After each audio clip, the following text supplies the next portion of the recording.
আসসালামু আলাইকুম, কেমন আছেন বন্ধুরা? এটা হচ্ছে দুবাই আলাইনের মধ্যে তৈয়া পার্ক। মার্শাল্লাহ, দেখতে পাচ্ছেন পার্কের সৌন্দর্য। সুন্দর একটা জায়গা, আপনারা চাইলে আসতে পারেন। যারা বাংলাদেশে নতুন আছেন, আলাইনে হয়তো ঘোরার জায়গা জানান না বা চিনেন না, তারা হয়তো তৈয়া পার্কে আসতে পারেন। তারপর এখানে দেখতে পাচ্ছি যে অনেক সাইকেল আছে, তারা চাইলে এগুলো ভাড়াও নিতে পারেন। তো এদিক দিয়ে দেখতে পাচ্ছেন মার্শাল্লাহ,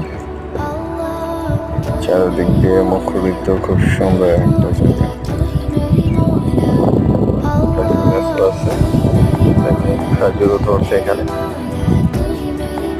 ভালোই খেজুর ধরছে গাছে। আর এই গাছগুলোর নাম ঠিক আছে, লম্বা চিকন।